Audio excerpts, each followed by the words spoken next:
Good morning. We're going to start our Budget Committee agenda. We have a robust one today.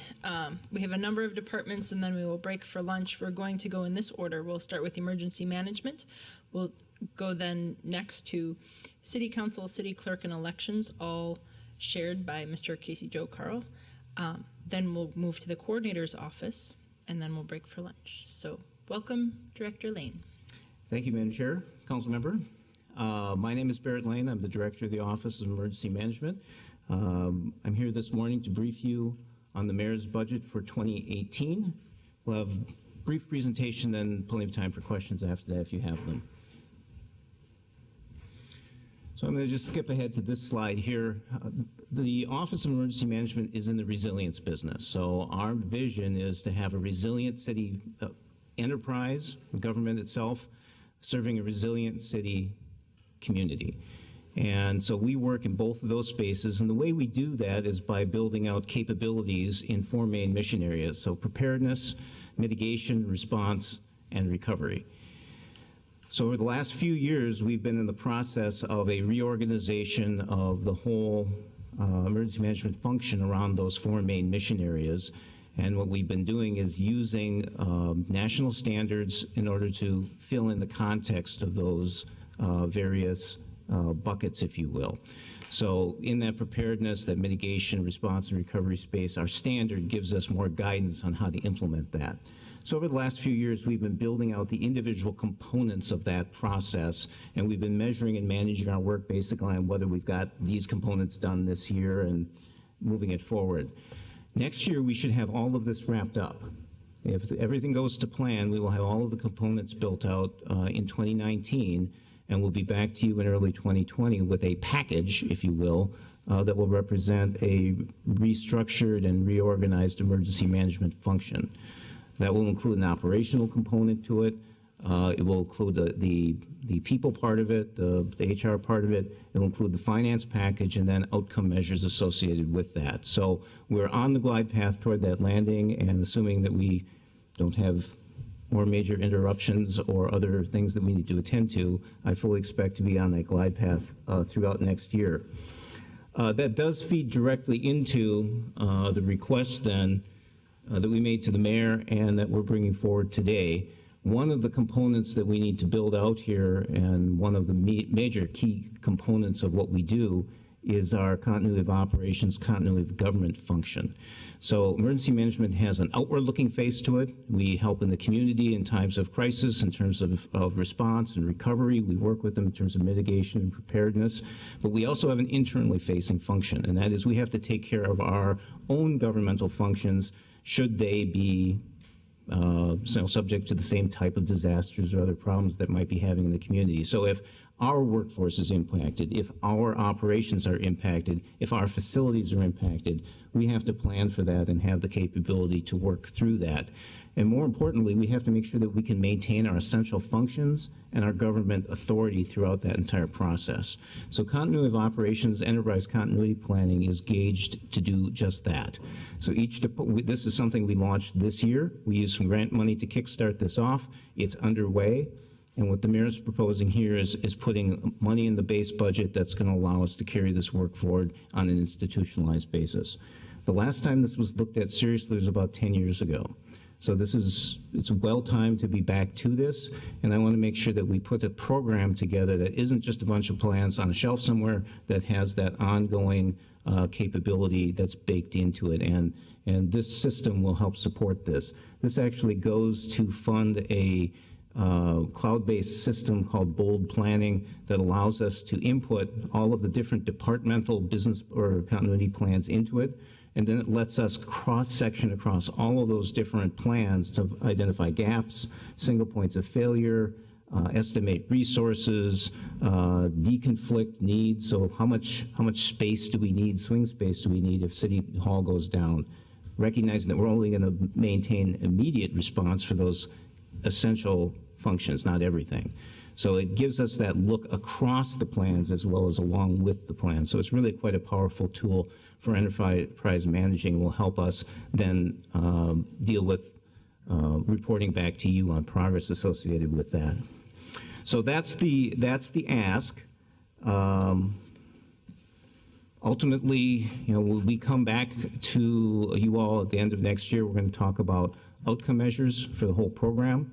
We've been measuring our work bit by bit here as we go, but one of the things we're going to deliver with the final package here is a set of outcome measures, key performance indicators that's going to let you see how we're adding value once the machine is built. So building is one thing. We want to make sure that it runs as it's predicted and it creates the results that you expect. So that's what we're going to be about in 2019 and into 2020 with the help of that enterprise planning package that is being brought forward. So with that, Madam Chair, members, I'm happy to answer any questions. Thank you. And I do have speaker management running. If someone wants to test it and add themselves into queue, I'm not 100% sure. It is no longer Councilmember Goodman and I on the dais. We've been joined by Councilmember Schrader, Fletcher, and Reich. So I welcome any questions, invite any comments. In the interim, I have one. Director Lane, in reading in the change item page, it seems the department has already purchased this software. Yes, it's a subscription service. So we use grant money to kickstart this. We needed to get this started this year if we were going to deliver it next year. This would institutionalize the system in our base budget as opposed to leaving it in the grants. If we don't fund this request, would you find room within your existing budget, or would you find other grants to try and pay for the ongoing access? We would be able to find grant money to continue to pay for this. But one of the sort of macro level budget issues that's faced for emergency management is that we're quite grant dependent for the current service level that we're proposing to build out. So there's some element of risk in that, not an immediate risk, but it's something that as you think about this, the question is to what extent do you want to fund this service based on grants that may or may not be there in the future. These are fairly stable grants at this point in time. We always got about 18 months of money in the queue, if you will, so we never have to react on the dime. But I think the best practice would be over time would be to move this operation back to the general fund and release those grants for other one-time uses. But you do have an option here. Sure. Thank you. Councilmember Schrader. Sure. I just wanted to follow up on the amount of the grants. Is it for the same amount, or was there a higher startup cost? $30,000 was this year as well. Is that correct, Alec? $30,000 this year as well, correct? For both, yeah.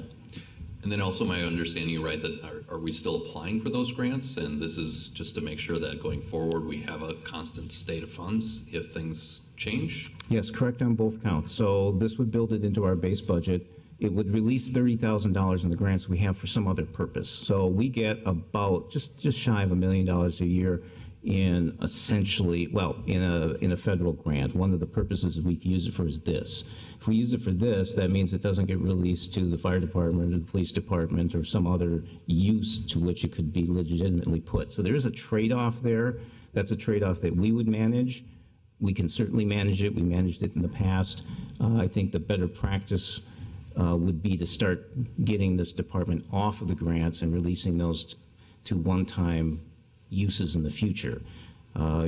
My training on the other side of this was always that you want to make sure that you're funding ongoing operations with ongoing resources. So essentially using one-time money to build out this sort of bridge financing as we build out the program. But we do have to have a conversation about how we're going to land it and how we're going to finance it in the meantime. The $30,000 isn't going to stop the ship by any means, but it's just one more $30,000 that ultimately we're going to have to talk about someday. So if not now, you have other trade-offs that you can make without impacting what we're doing, if you want to put it that way.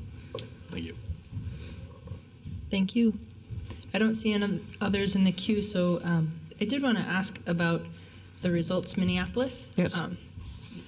Conversation that you had. I wasn't part of it directly, but I wanted to point out that you're working on your National Fire Protection Association 1600 standards. And, correct.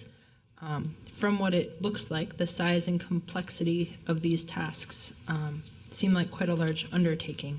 And I was curious if you wanted to share a little bit about how that's going and if you feel like you're on track. Sure. Yeah, I think we are in fact on track. There's quite a bit to it, as if you've ever looked at the standards, but It's a kind of static standard, if you will. It's really saying, do you have an emergency operations plan? And it's a yes or no type of thing. What we're trying to do is change from that type of metric to, does the emergency operations plan serve the needs that it does on an ongoing basis? So that's sort of the shift that we're making. Overall, though, I think we're on track to have this wrapped up in substantial format by the end of next year. The results process is the first year we went through results. I thought was really informative, and I really appreciate the results staff, Andrea and company, working with us, because it's a little different when you've got an in-flight reorganization progress and you're trying to kind of get results out of it. But we were able to come up with a number of things that we could report on with some confidence. But this is something we want, when we land this, we want to make sure that those results are being generated in a format that makes sense to you all, because ultimately you need to be informed about the value that we add. Thank you. A lot of your efforts here this past year were spent around the Super Bowl, and so I'm curious your opinion of how did we do? I think we did well. The Super Bowl, I think, was a great opportunity to actually accelerate a number of the projects that we had in mind. One of the things that's on the results list has to do with contingent workforce, which is where do we find the staffing? Obviously, the 8 or 9 of us in the city of Minneapolis can't run a 24/7 weeks at a time emergency operations center. We need to draw resources from the rest of the organization, and that's really by design. That's built into our business model. We were able to use the Super Bowl as a model to start having that conversation. We're building directly on that as we institutionalize those changes. How do we work across business units? How do we work across different bargaining units, people with different pay expectations, so that they can participate in this? So I think that we got quite a bit of work done, and obviously some great testing and experience throughout that time period. And again, fortunately, nothing happened of the magnitude that would take it to the EOC. But I think that a lot of people got exposure to it and could see how it works. It's not something we do very often, and the opportunity to simply be in that context and run the systems is really important for folks, particularly if that's their first exposure to it. So I thought it was ultimately quite valuable from a programmatic standpoint. That's terrific. I don't see others in queue. So I guess my final question will be, I understand that we need to make decisions on what emergency preparedness would look like based on policymakers' tolerance for risk. And I'm just curious from your perspective, how well have we been evaluating that, or what tools do you use to get a sense of that from us? Madam Chair, I think it's something that we're going to end up having the conversation around the final product that we deliver. So there's a number of options about how big and how deep we build this. So a capability for a standing EOC, for instance, that would be appropriate in Florida, where they evacuate and deal with, hurricanes, is just not going to be the same. We don't have the same demand here. There's no reason to build the same capability. One of the things that came up in results was specifically about the EOC turnaround. I think it's a good example. Are we comfortable with standing up in an hour? Because that has implications for staffing and resources and things that we might put the space that we use for the EOC to in the meantime. If we're comfortable with 3 hours, that gives us different looks for what we could do in the interim. If we want it in 15 minutes, that means I have to have a hot EOC running 24/7, which I would never recommend. But you can see that there's a sense there that, what's the right balance, right? So as we look at the outcome measures, I think those measures are going to frame some of those conversations, and then we're just going to have to go through those and make sure that people are okay with our recommendations. We're not going to just leave you with, what do you think? I mean, we'll tell you what our best professional recommendation is as far as what the level of engagement here is, but we'll also tell you what that means.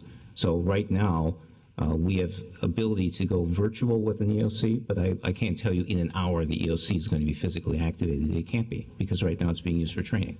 Sure. So, I mean, it's a trade-off, right? So we have a great multi-purpose facility up there at the EOTF, but it comes, using it in that fashion, comes at the trade-off of having less upfront agility to respond to a major event.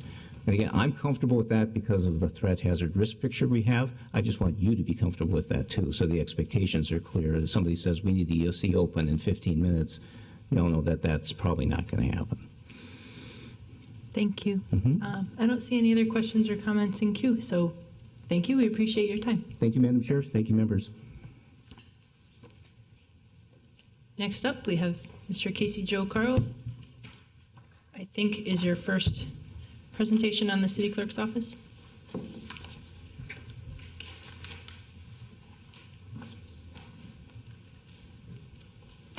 It's the city council chambers part. Thank you, Madam Chair. My name is Casey Carl. I have the privilege of serving as city clerk. And this morning, I'm here to present the mayor's 2019 budget proposals for city council, as well as for the office of city clerk. Combined, that department budget is proposed to increase by roughly 1.4%. That takes us from $12.9 million in the current fiscal year to about $13.1 million in 2019. These increases reflect routine inflationary adjustments across the department, as well as several service enhancements that the mayor has included in his recommended budget. And these reflect both one-time and ongoing funding commitments. With your permission, I'd like to begin with the city council, which is found on page F44 in your budget book. So we start with an overview of the department. The city council is composed of 13 members, each elected from separate wards. Each ward encompasses a little more than 32,400 residents based on 2018 population estimates. That means that each council member represents a constituency whose population is larger than the city of Brooklyn Center. From a budgetary perspective, the council represents just over $5 million with a full-time staffing complement of 39 positions. This slide explains that the city council, as the legislative and chief policymaking body of the city, functions in three basic capacities. First, in partnership with the mayor, the council enacts local legislation and public policies to protect and promote the general health, safety, and welfare of the community. Second, the council oversees the executive branch of government through its power of the purse and through the evaluation of services and programs that are delivered by city departments and agencies. And finally, in addition to these core legislative duties that are vested in the full council, individual members serve as ombudsmen for their constituents. And as an extension of these representational duties, council members also represent the interests and priorities of the city of Minneapolis in a number of local, regional, statewide, and national organizations and associations. This includes, for example, the League of Minnesota Cities, the National League of Cities, and more. So the mayor recommends $48,000 in additional ongoing funds for a constituent relationship management system. This is often referred to as a CRM. This system would streamline and enhance constituent service functions that are performed by all ward offices. The existing system we have does not meet the operating needs of ward offices. And working with colleagues from Information Technology Department, we believe that a smarter approach is to identify an application that's designed specifically for use by local government officials. The goal is to centralize case management and constituent contact functions into a single workflow with reporting functionality that would enable policymakers to see results, trends, and issues that are being handled by their offices. Madam Chair, that completes my review of the mayor's proposed budget for City Council. I'm happy to respond to questions about the council or proceed to Office of City Clerk. Thank you, Mr. Carl. What kind of timeline do we have on implementation of the system that you speak of? I guess specifically, when would we be able to start using this new system if it's funded in the 2019 budget? Madam Chair, and to the council members, the goal here is to secure the funding and in 2019 to do a business needs assessment in partnership with IT in all 13 wards. I think one of the lessons learned from the installation of the current system, which is not being used, is that we didn't really get a sense of need from policymakers and their staff on what they needed from a system. We had access to an existing system through Microsoft Dynamics, which is part of the enterprise Microsoft licensing, and that program doesn't really meet the needs of the ward offices. So starting with a business needs assessment on what do we want, how do we want that system to work, what kind of reporting capacity do we want would be first. We would likely want to engage in an RFP to see what systems are on the marketplace and available to us. That usually takes between 5 and 6 months. So I think we would be looking to make that recommendation for a purchase and installation probably mid to late year in 2019. There will also be obviously conversion of existing legacy data migrating from one system to the next. So actual use in ward offices is likely 2020. 19 would be the preparation, acquisition, design, and implementation of a new system.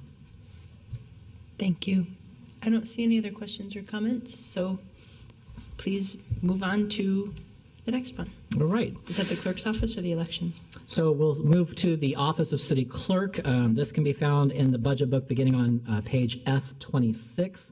It does include Office of Clerk and the Elections and Voter Division within the budget book, but we'll handle those presentations separately. We'll start with Clerk as shown here. So this slide presents an overview of the who we are, what we do. The Office of City Clerk is the primary record-keeping agency of the city government.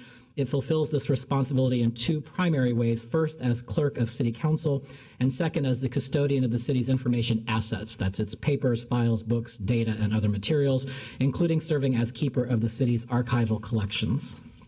From a budgetary perspective, the Office of City Clerk represents roughly $5.5 million, which includes $4 million in general fund appropriations and about $1.5 million in internal service charges, which are used to support the Document Solutions Center, a unit within our Records and Information Management Division.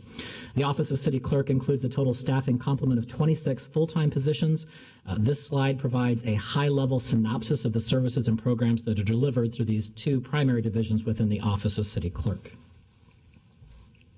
Looking at 2019 change items, Mayor Fry has recommended 3 change items for the Office of City Clerk in 2019. These 3 items total $275,000 in one-time expenditures for 2019, and then $28,000 in ongoing budgetary commitments into the projected 5-year frame to 2024.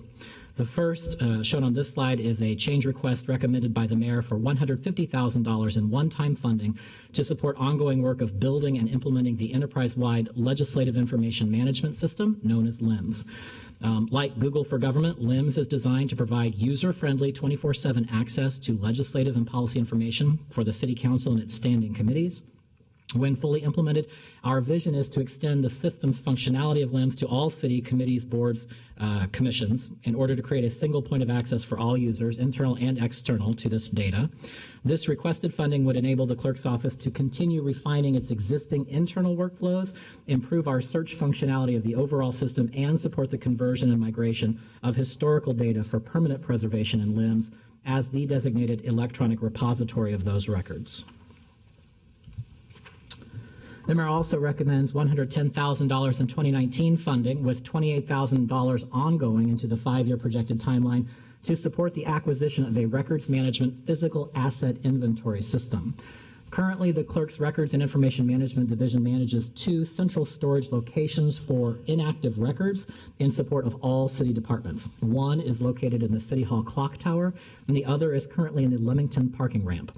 Between both of these sites, the division maintains approximately 18,000 boxes of inactive records for the city enterprise. However, the division lacks an asset management system that would support efficient logging, tracking, and reporting functionality to identify those boxes and their locations. Instead, the exact location of these thousands of boxes is kept in both of these storage locations resides in one full-time employee.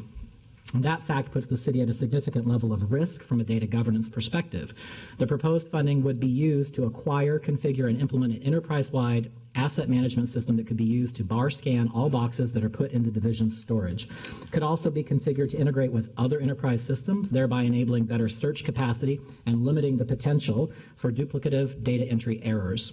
The department has submitted this request each year since 2012. However, the plans to open the city's new public service building make it more urgent.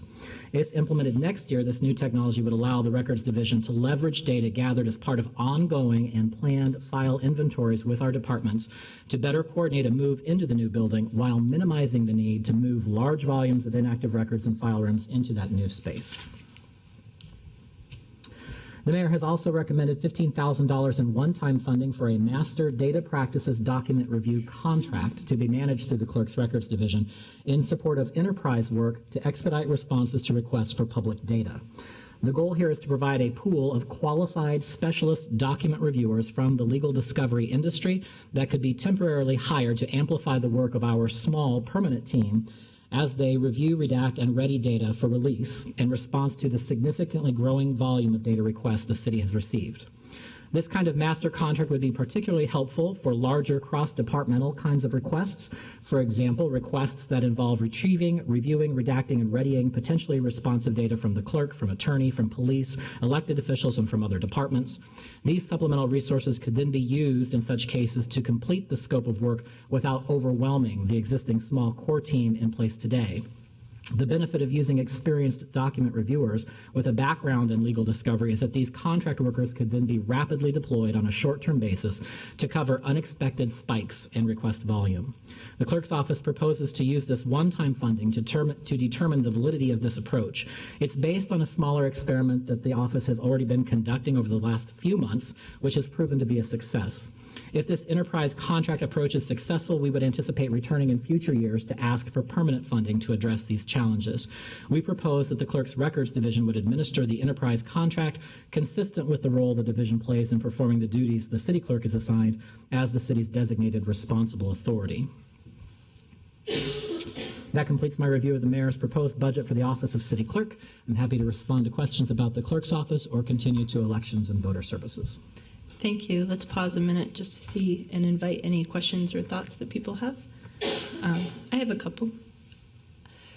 In terms of LIMS, could you comment on what kind of public engagement we're seeing with LIMS and how might that compare to our previous website? Madam Chair, in terms of the design and development of LIMS, we partnered with several community groups and have been working with neighborhoods and community groups since its launch officially in September of last year to explain the use of the system and how to use it to access timely information about council and committees in particular. The response that we've received both online, in person at these sort of presentations that we've done has been very positive. People appreciate the information that's been given to them. It is a much more robust search capacity, and of course, by linking these related files together, we've sort of provided breadcrumbs so that a subject matter that's found through the search engine, which is very robust, like Google, can lead people to other issues or related items of interest. And so that's been another positive feature that we've seen from the public. Internally, the ability to link to previous historical files and make those connections has been important, not just from an efficiency standpoint in departments, but also in terms of presenting information to policymakers and decision-making bodies that here is the full context of the decision that's being presented, and here's the history that goes behind it. Thank you. And when will it be complete? I know that it's not fully built out yet, but what are the things left, I guess, to do to make it complete? So when we started the process of getting LIMS, the idea was that it would expand to provide the functionality we've designed for council to other boards and commissions within the enterprise, and that work has not happened. This funding will not provide for that either.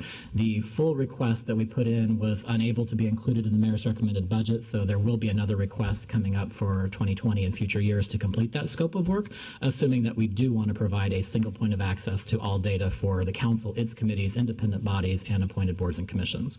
The functionality of creating one calendar, one portal, one search engine is quite robust. It does serve the entire enterprise. All 22 departments use LIMS. The challenge has been finding permanent ongoing funding for this. Thus far, the funding has come through vacancy savings in the clerk's office, year-end fund savings. There have not been allocations yet to date that have been for the system. It's been finding it in existing pockets. This is the first time we've been recommended a funding allocation within the budget. It will hopefully provide for us the most important piece of moving what we have now on the city's networks to offsource that to our vendor. We look to do that in 2019 so that the vendor really becomes the back-end IT repository for us and gives us greater control over managing that data. Future phase 2 items that we'd call it are getting the city's boards and commissions and independent bodies merged into LIMS. And then, of course, the larger work that goes on is taking the historical data, not just for council and its committees past 2014, which is in the current system, but as far back as we can, and all of those boards and commissions, and converting those agendas, those reports, those minutes into LIM, so that that becomes the permanent and official electronic repository for all of that data. That is a very complex undertaking, and it will not happen in a short amount of time. It also has to happen in conjunction with the larger enterprise move to a new digital services platform. And so that work has to be carefully coordinated between our office, the departments that support boards and commissions, and then with IT and communications on that larger enterprise project. Super. A question or comment from Councilmember Cano? Thank you, Madam Chair. So I'm going to open up by sharing some information, and then would love your input and feedback to help council members anticipate some of these changes. So as you know, we've been working on municipal ID for the last year, and the intention is to house the municipal ID program in the clerk's, function, and you can kind of explain more the details about kind of where and how. So right now, I believe there's a $200,000 allocation that, in the mayor's proposed budget, he proposed $200,000 for the municipal ID program. We are continuing to refine that budget. It'll probably be higher than that because this is a startup program. This is the first time we're doing this, so there's a lot of upfront costs that we have to invest to get the program up and running that we don't foresee having to replicate as heartily in years to come. But to get it up and running, get the foundation set, get the program to be easy to access and to issue cards next year, we're looking at what that final price tag is going to be. So $200,000 is a good start, but I know that the community will likely come during the public hearings to request more funding for that. And so I did want to just note that there are two upcoming meetings on the municipal ID work. One is a coalition meeting that happens out in the community, and that'll be next Monday, the 22nd at 6 p.m. at the Waite House.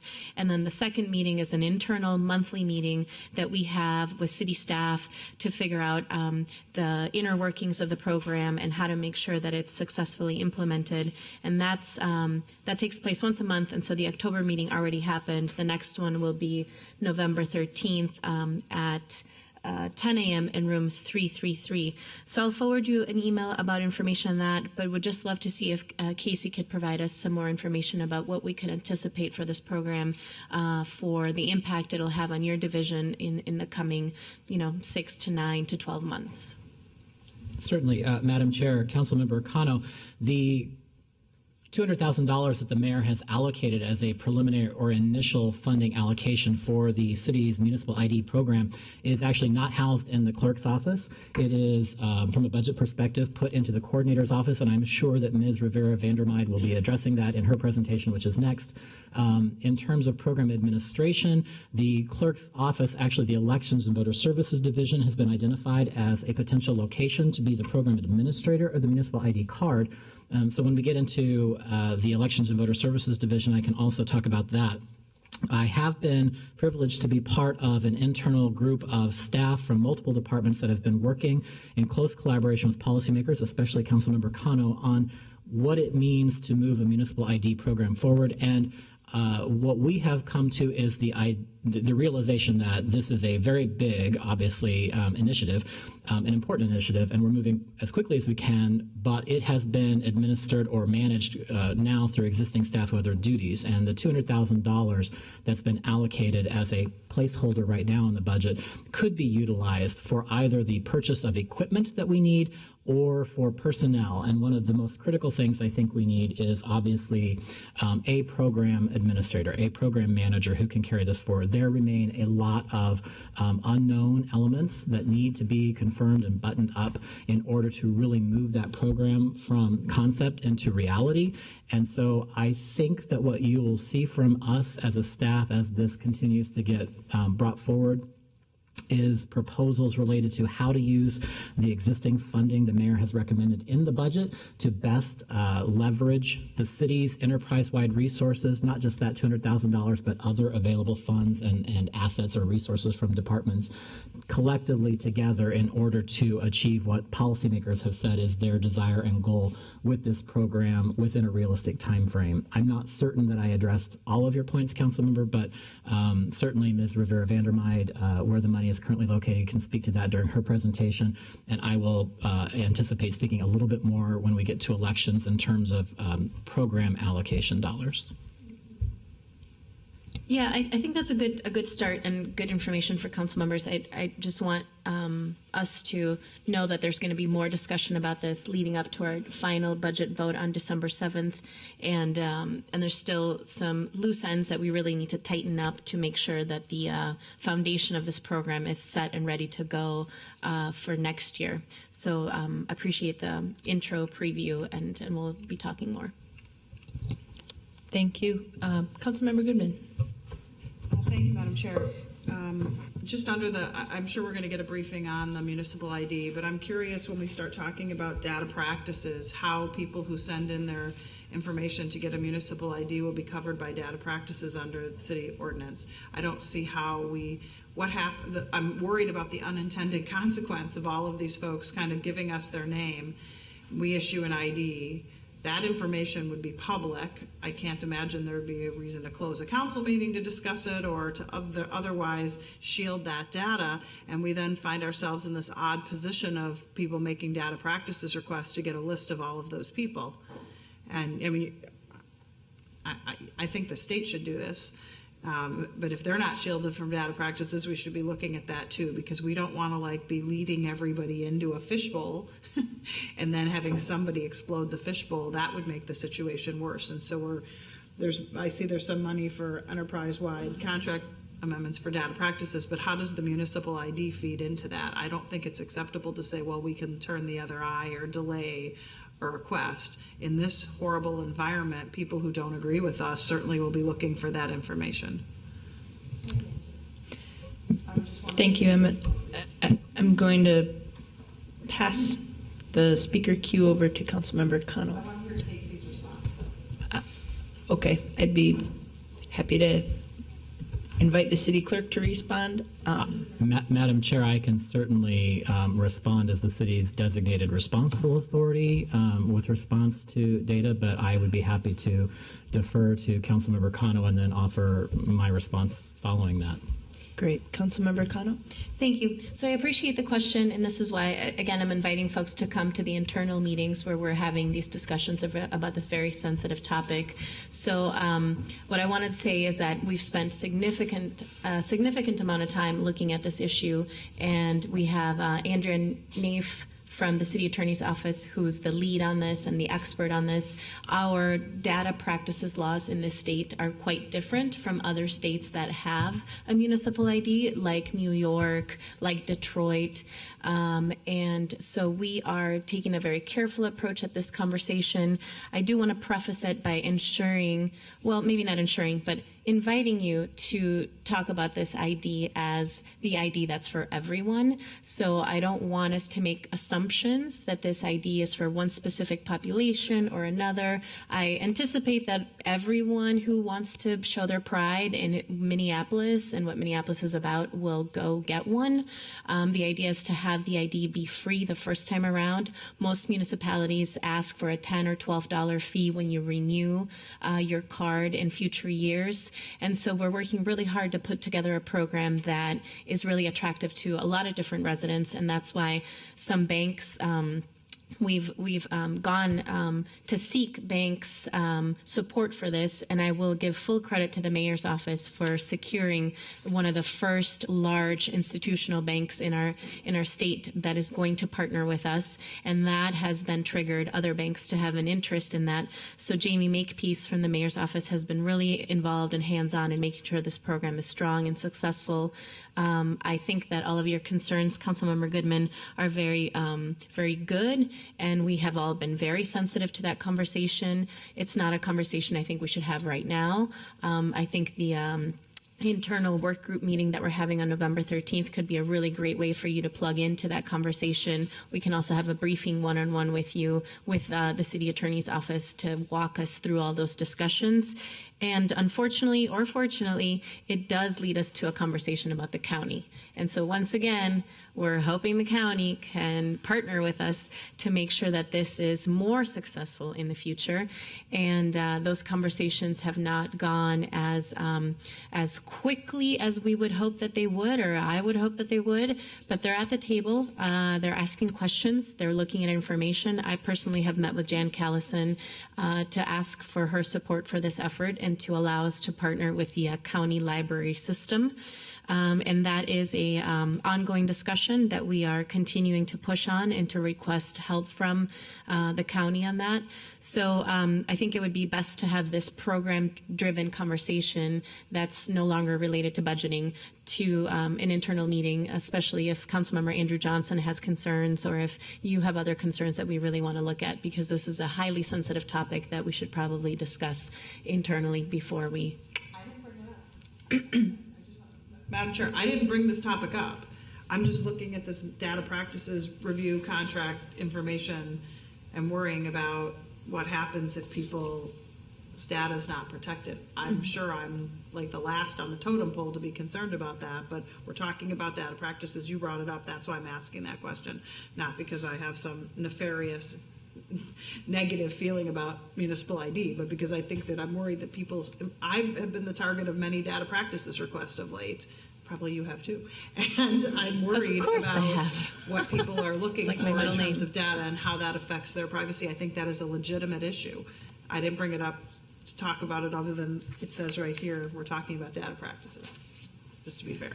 Okay, so let's stop talking about it. Madam Chair, I would only add to that, that as the council member has said, and very succinctly, it's not a topic that anyone that's been working on this hasn't raised as a concern. There are multiple levels of employees with expertise in the law, within data management, governance and release of that data, that have been exploring not only the risk assessment and potential exposure of the city and those who might be interested in getting a municipal ID card, but also our ability to keep data retained in a way that it would not expose people unnecessarily to risk. And so I would only offer assurances in line with what Councilmember Cano said, that the city's best people, not me, the attorneys, a lot of people, very smart, very concerned, have been fully engaged on this topic and continue to be. And as the council member said, it is the focus of much, much work between the city's group and its partner stakeholder groups that are involved in this program. Thank you. Mr. Clerk, on the note of the $15,000 for additional data practices help, can you just help to share how far will that go? I don't even know that will adequately pull us out of the hole of the flood of requests that we get. So could you share a little bit about what $15,000 even means for data practices? Madam Chair, this was a pull out of the air request. We have been working in the Clerk's Records Division the last few months with contract staff that we were able to locate who do have backgrounds in document preparation, redaction, review, legal discovery types of qualifications. That additional or amplified capacity within that small team has been incredibly helpful in addressing the backlog of requests that the city has right now. Based on that success, we were fortunate to find a sympathetic ear in the mayor's office that this is something that would benefit all departments, certainly those requests that are very complex, multi-departmental, multi-year, which are becoming the norm. And so this was an opportunity for us to see if that type of supplemental support would help us. To your question of how far those dollars would stretch, my anticipation is not far, but it is a start, and it would allow us to develop the metrics to report back to you how much it really does take in terms of time and budget and resources, so that in the future we could come back with more information. Right now, we just don't even have the data to share about how effective this approach could be. This is giving us a small pool of money to see what we could do to leverage that, so that in the future, as I indicated, we could come back with a more robust, proven strategy that had data behind it. Thank you. I don't see others in the queue, so I'll invite you to move on to the elections piece. So beginning this year, the Finance Department has separated the Elections and Voter Services Division out of the Office of City Clerk, just financially and from an accounting perspective, to better track and account for the volatility that is inherent to budgeting for elections across our 4-year election cycle. Details for the Elections and Voter Services Division are included within the Office of City Clerk in the budget book, and again, that begins on page F26. So from a department overview perspective, the Elections and Voter Services Division under the Office of Clerk ensures that the city is prepared to conduct an election whenever required. It performs all of the duties prescribed under various federal, state, and local laws related to election administration for the city clerk as chief elections official of the city of Minneapolis. From a budgetary perspective, the Elections and Voter Services Division represents just over $2.3 million with a full-time staffing complement of 7 positions. This slide provides a high-level synopsis of the major programs and services within the Elections and Voter Services Division. In terms of change items, the mayor proposes ongoing funding of $300,000 beginning in 2019 and carrying forward in future years within the projected 5-year budget timeline. This is to provide for a new all-in-one facility for the Elections and Voter Services Division. This would co-locate all operations into a single facility, including headquarters and administrative operations, our warehouse, logistics, absentee balloting, training, and other election-related programs. The caveat here that I would add is, not caveat, but the add-on is that this would also be the location currently being proposed for the housing of the program administration related to the Municipal ID program. So when we speak about the Elections and Voter Services programs, it is proposed that when that program is launched, it would be housed from an administrative standpoint in conjunction with Elections and Voter Services. So currently, the small team of election administrators are forced to divide their team between multiple locations. We are currently, when we get into election mode, on every floor. We have a presence on every floor here in City Hall. Of course, we have our early vote center across the street. We have the elections warehouse located in Northeast Minneapolis, and of course, multiple other sources or sites that are usually leased based on the requirements of a specific election or election year. And this creates operational inefficiencies and challenges to managing the core work of planning and administering an election, particularly as staffing amps up as we get closer and we start to recruit our seasonal, our temporary, and then our full election workforce.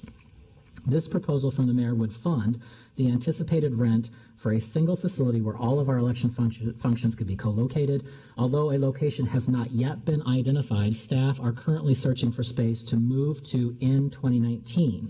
And that's important because, first and foremost, the retrofit plans for City Hall after the new public service building is opened in approximately 2020, and we go to retrofit this building, it does not show elections being in this space any longer. So we would be homeless in 2020 or 2021 with elections.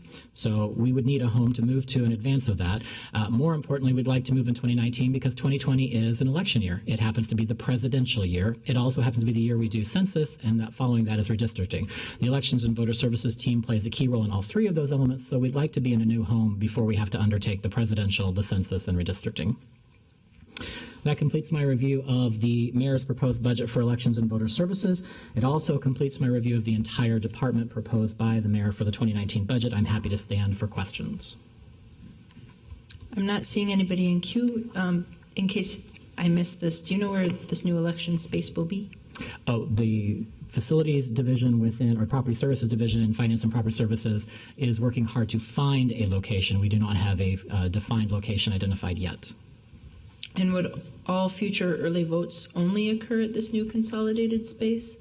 Or would we continue to run in satellite sites across the city? Madam Chair, that's a policy consideration. Each year that we come forward with an election budget, that would be a question for policymakers, is whether or not we expand to multiple vote locations early or we consolidate and only run a single facility. Thank you. Any other questions or thoughts from my colleagues?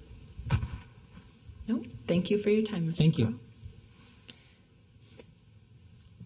Next up, we have Nuria Rivera-Vandermeide with the city coordinator's budget. I do want to note that we won't be having a separate presentation from IGR this year. That's because they don't have a new budget ask, a change item budget ask. But I do see Mr. Ranieri in the audience. Jean Ranieri is here with us, and please feel welcome to ask or comment on some of their work. I found some of their results efforts pretty interesting, and I will have a question later on in the presentation for you. So Thank you, Madam Chair. Thank you.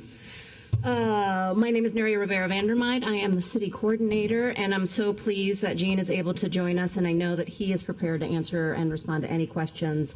IGR is a tremendous partner for the city, and so I know that the work that they have been doing has been, particularly with this administration, has been very creative and fast-moving. For the city coordinator department, I'll be focusing just on our office for today's presentation as the mayor's proposed budget. So really looking at those items highlighted in blue and underneath, really the strategic management and strategic initiatives arm of the city enterprise. I like to think that what we do is we really accelerate and push people to think creatively about a variety of values and innovation and creative thought in our city. And so a lot of our programs are really aimed across the enterprise, not just within our singular office. As we think about the change items that are in the mayor's proposed budget, I will start with what has been my priority, both in the mayor's office and I share with you, council, which is an FTE for the Race and Equity Division.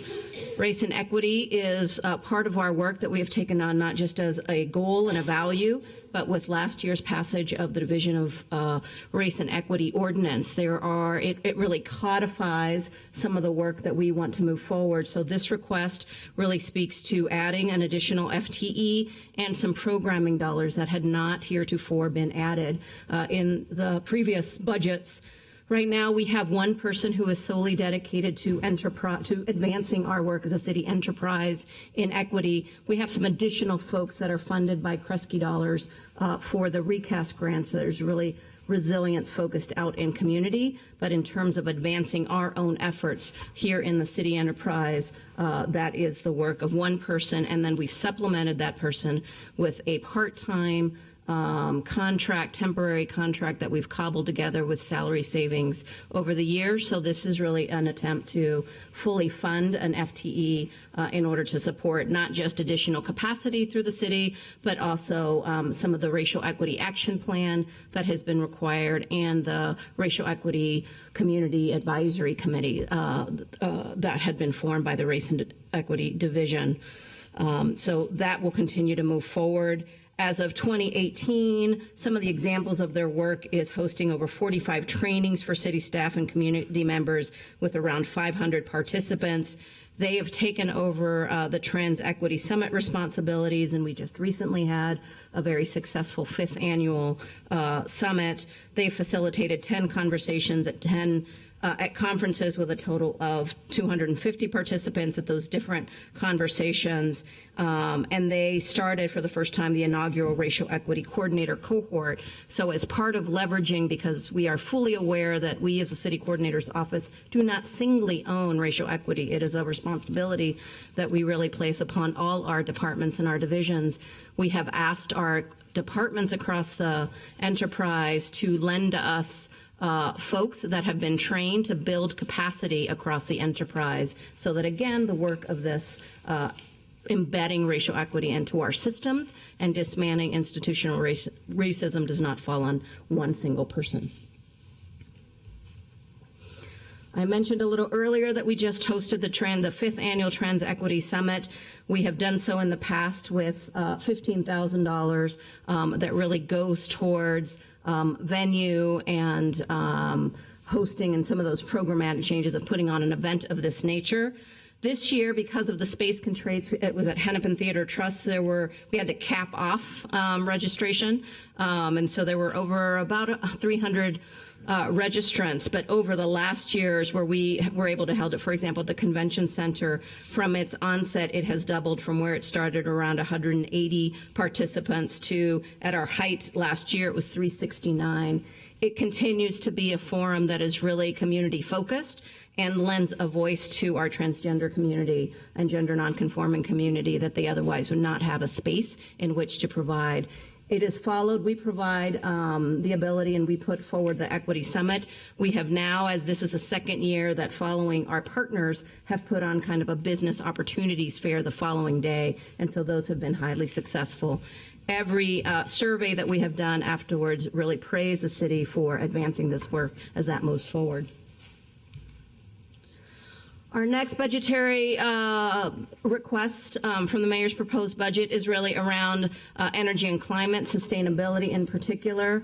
There are some considerable budget requests in this proposal. Specifically, as many of you know, as all of you know, this is one that was really focused last year with the use of franchise fees and how do we use franchise fees to really think about new and expanded sustainability systems. I'm really proud to say that our sustainability team, and again, I welcome Kim Havey in addition to that team, who has really been super supportive in really leading this team forward as that moves forward, as the work continues to move forward, to solidify and to really work with community about what those priorities are. So this request identifies 3 specific priorities, though there are, the goal is to engage, as we did last year, both policymakers and community members in some of the priorities for the use of funds in the following year. So specifically, there's one FTE to work with the 434 largest commercial businesses. That is work that is ongoing right now with a contract. It replaces a part-time contract that we've had in place for the last 4 or 5 years. And we've been very successful in that program, and we'd like to see that continue. We also wanted to, this has been a request and this has been a conversation that we've had with council over the years as well, is expand multifamily building benchmarking to multifamily buildings. And we're hoping to, with 1 FTE, expand that to 300 buildings and 50,000 housing units across the city. We also are seeking an FTE to engage in state regulatory energy policy, primarily with PUC. The work with the PUC is extensive. We are often asked to comment and to prepare a variety of considerations to make sure that we let the PUC know what our sort of primary policy focus is, and that is heavy lift oftentimes. And so this would be able to move forward with that. We are hoping to match that with an initial grant that we received from Magnite, and so that will move forward with an FTE if we are so granted that. And then finally, there's an additional, the remaining amount of those monies is really hopefully spent on new and expanded energy and climate programs. And as we did last year, that is one that we invited our advisory boards, both EVAC and SEAC, to come share their thoughts, to work with sustainability staff and policymakers through the Clean Energy Partnership as well, and bring that forward to council as that moved on. This is work, I should say, that there's a variety of results of what we did last year. For 2018, we saw some results, and mind you, this is a partial year because we went through in the beginning of the year identifying what the priorities for last year's funds would be.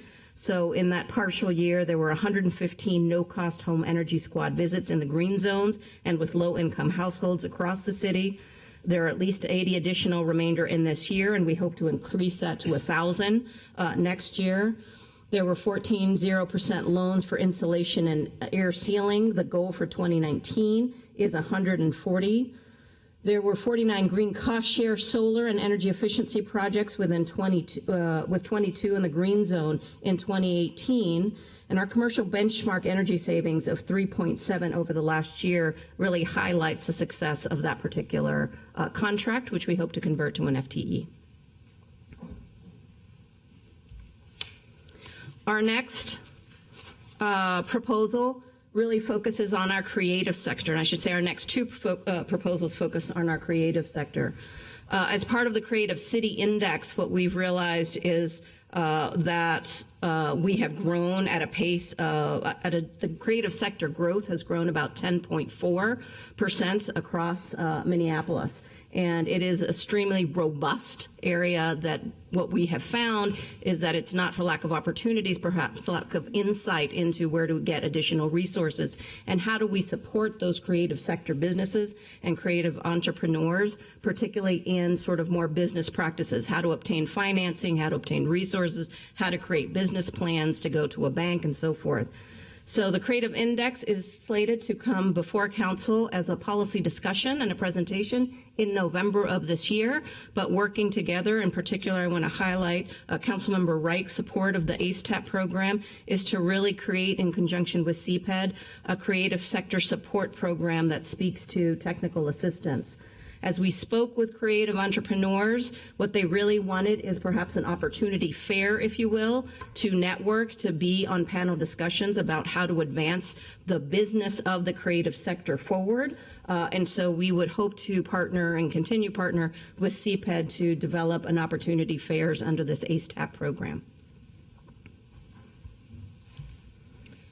The following request is a Creative City Challenge. Each year, the city moves forward with a temporary art installation. It is conceived as a showcase to really identify Minneapolis communities. It is a temporary installation that in the past few years has moved to the Commons from the Convention Center where it originally started. So funds for this request will allow us to continue our partnership with Northern Spark to move this forward.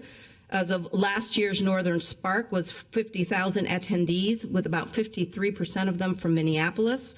And what we found was in the part of the funds also go to surveying and to creating metrics to this, that the festival produced 11 million media impressions with 63 artist projects, 12 of which were presented in the Commons. So that became a major programming node as that moved forward. And we hope that it'll continue to expand. For next year, Northern Spark, it actually coincides with the American for the Arts Conference. And so that will kick off our Creative City Challenge expose, if you will.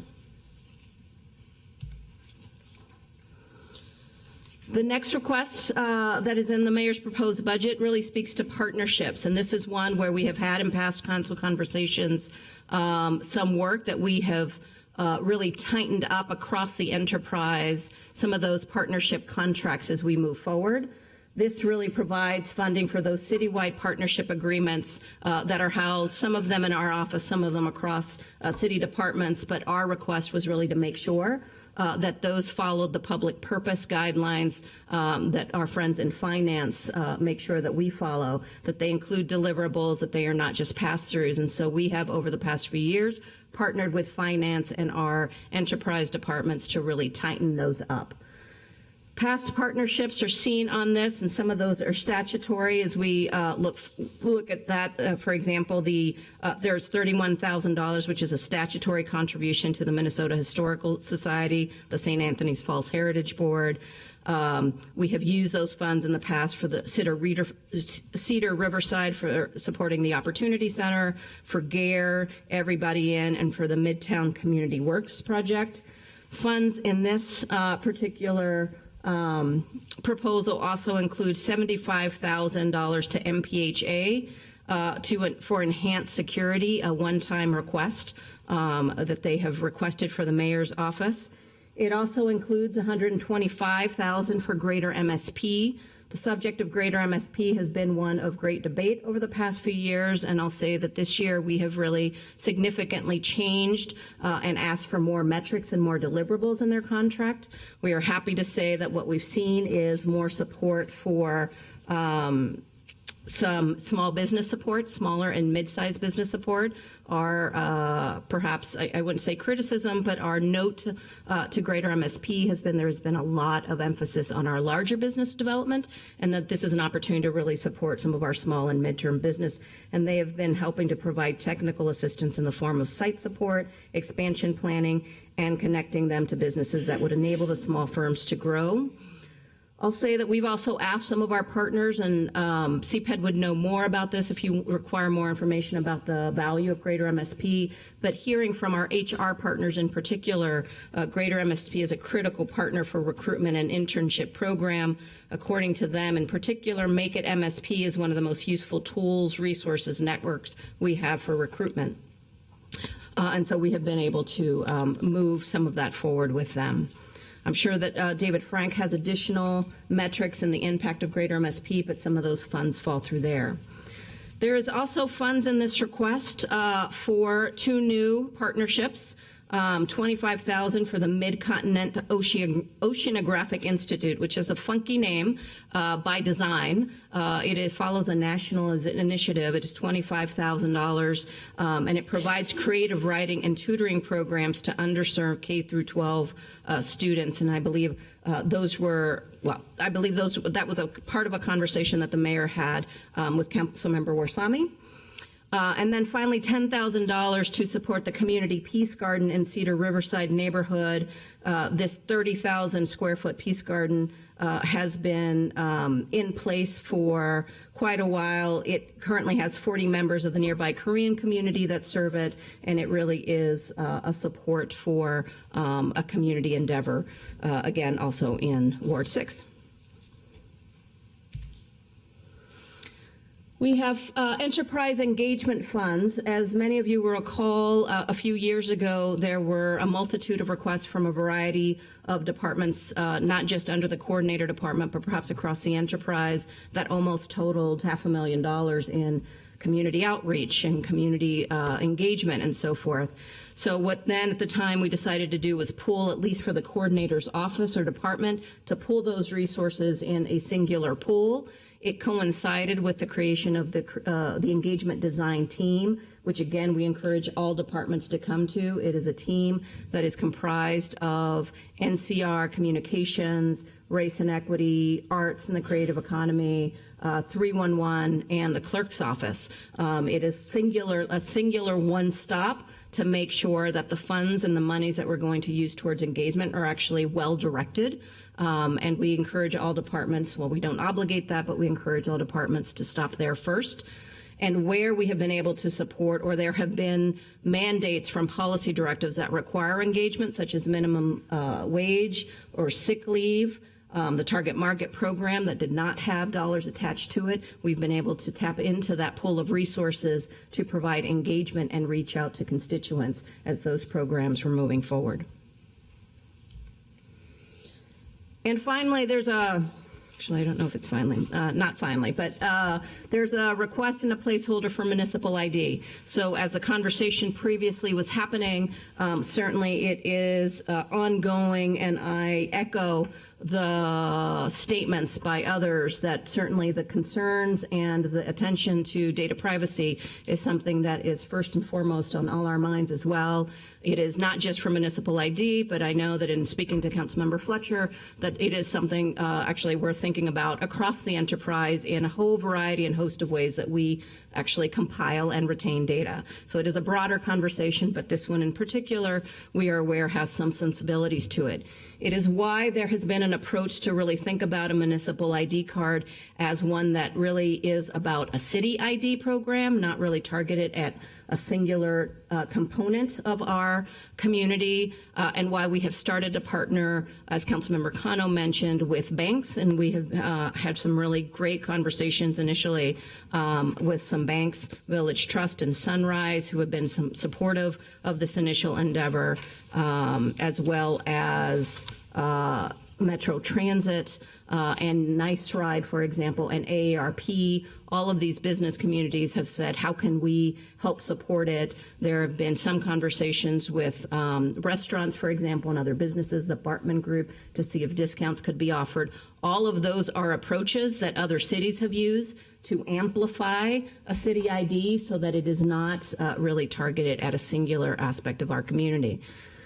We've also said, as Councilmember Cano mentioned, had conversations with the county to make sure that we could use it as a form of ID with a library card.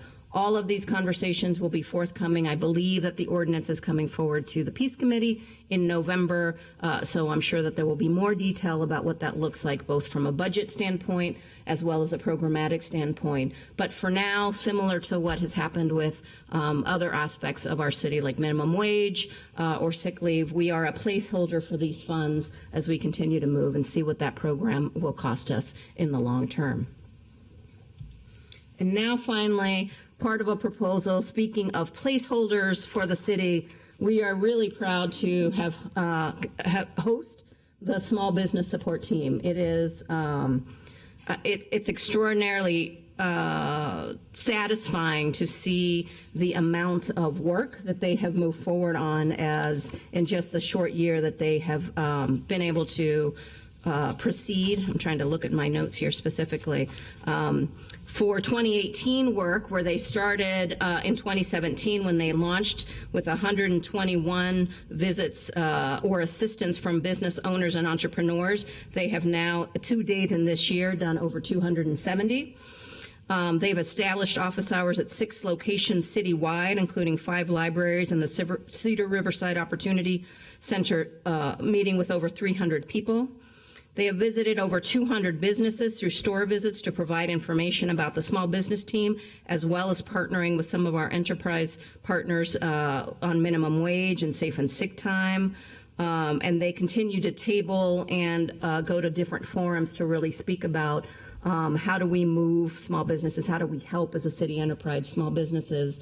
The thought had been to move this team, which is just a 3-person team, to CPED, where it could be better aligned with some of the current business licensing and the MDR counter as that moved forward. So that is what you see here before you. But wherever they are located, I will tell you that this 3-person team is phenomenal. And I hope that you will continue to use them for your support as you go forward, because they really bring a different perspective about supporting businesses that is less about where does this live in our individual bureaucracies around the city, but how do we get you to yes, and that's always very pleasant. So with that, I'm happy to stand for questions. Thank you. I invite questions from my colleagues. Before Councilmember Fletcher is in the queue, we actually have somebody, a call-in of sorts from Councilmember Philippe Cunningham. He's not doing well this morning and is trying to get in for this afternoon, but he is with us. His question is about the Race and Equity Division, and he's asking, could you help offer more explanation about how this ongoing money might change the staffing of the Race and Equity Division? The current proposal for the mayor's budget is for $150,000. We're hoping to use $100,000 of that to staff an FTE. Right now, again, we only have 1 person, and we have ourselves in the city coordinator's office made the determination to use some of the past salary savings as people have come and gone to help support a temporary employee. So we're hoping to actually hire somebody full-time to augment that work. There's also just programming, whether it is, and I hope that council members or council member staff have been able to go to some of the events, whether they have been trainings or the READ events or some of the forums with community enterprise partners that require some programming as well. And so this would allow about $50,000 to help us do some programming in that arena. Thank you. On to the trans equity work in the 5th year in a row that I think I see that it would be funded one time. I just wanted to point out that maybe this is one of those items that we'll need to add to or reallocate from our ongoing base budget to fund permanently. Another question from Councilmember Cunningham was about the money for trans equity work. He said it was originally meant for the year-around engagement, not just the Trans Equity Summit. And so can you share with us, are there any plans for expanding trans community engagement? When this originally, in the past administration, actually they placed this $15,000 beforehand. It was for the first summit or two, was a request that was made from across the goodwill of departments across the enterprise to put this together in the beginning. And so it's nice to have it in the budget. We of course would like it ongoing, but certainly know that there are other constraints in the budget that make this one time versus ongoing, and are happy to do either way. We do recognize the value of it, and when it was first placed in the budget, it was really thought to not just support the summit at that time. The summit had an initial budget of around $10,000. The reality is that summit has grown significantly from the first time that budget was created. But we're still hopeful that we have had other partners come in, whether it's Hennepin County or some of our community partners that have donated their time and dollars to the summit, that we can use some of those monies to also support the Trans Equity Advisory Council. We're hopeful that they can start to they spent a lot of time to date sort of storming and norming and figuring out what their work plan was going to be. But I think we're about to pivot into their being really able to host community events, and we'd like to be able to support that as we could. Great. Councilmember Fletcher. Thank you, Chair Palmisano. I wanted to ask about the relocation of the small business team, and I think in a lot of ways it potentially makes a lot of sense, and I think it could really be viewed as a success story where the coordinator's office is sort of a place to house experimental or grant-funded or multidisciplinary programs that need a place to live until we can find a sort of more permanent place for them to take root. And so this could be a very appropriate step in sort of the evolution of this work. It feels like there's sort of two paths. One would be, because I think I've heard feedback from constituents, both that this work has been fabulous and has been very helpful to a bunch of people trying to start small businesses, and that's something that I know a lot of us care a lot about. I've also gotten feedback that people have felt in general that CPED has not had enough of an orientation towards small business, is sort of more oriented towards being able to work with larger companies. And so one path that could happen as a result of this would be that this team moving into CPED changes that at CPED and helps CPED become more responsive to small businesses in the way that I think a lot of people have been asking for. The other path would be that this team gets a little bit lost in a department that's focused on larger enterprise work. And so I guess I'm wondering, what do we need to do? What have we done to sort of think about how to make sure that it's the former rather than the latter, to make sure that we are setting this up for success and setting the small business work up to be something that really takes root and helps CPED really gain that facility in supporting small business and helps this work continue to succeed. Chair Palmisano, Councilmember Fletcher, as with any location, I would say that we were proud at the time that the small business team started, and I really appreciate Councilmember Andrew Johnson and Councilmember Goodman really thinking about and moving the staff direction forward, along with the support from other folks when it first came to fruition. There was a time of great transition within CPED. Since then, we have a new director, and we have a new economic development person in place. I believe that they will flourish just fine if they remain in our office. They will flourish just fine, hopefully, if they move to CPED. But I think the importance here is what policymakers make known, that what their expectations are. So whether it's to me directly or whether it's to our CPED director, making sure that there is a clear emphasis that we support small business and expect to see more and want to see this team highlighted. I think that is something that is squarely in policymakers' bailiwick to make sure that that is known, making sure that these visits continue, because what I've heard, at least singularly, is that the outreach and that being in community and being visible in community has singularly made the difference for many of our small businesses who really feel that they are being heard and valued in a different way is important. And then making sure that this team has the authority to convene, because part of the success is not so much that they have the ultimate decision on zoning issues or inspections issues, but they can have that authority to convene folks across departments to really solve an issue in a quick way. That, I think, is critical to success no matter where they are. Ms. Rivera-Vandermeide, in connection with that, you had mentioned the ACE TAP program, and I'm just curious why, if all the other TAP programs run through CPED, should this one perhaps as well? Chair Palmisano, this is a request that we have been working on and taking the lead on.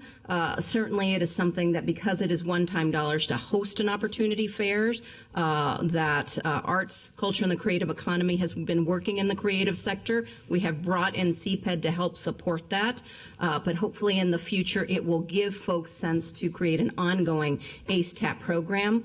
Unbeknownst to CPED and the small business team, I'd love to see them create a YTAP, a youth TAP program as well, but we'll talk about that some other budget time.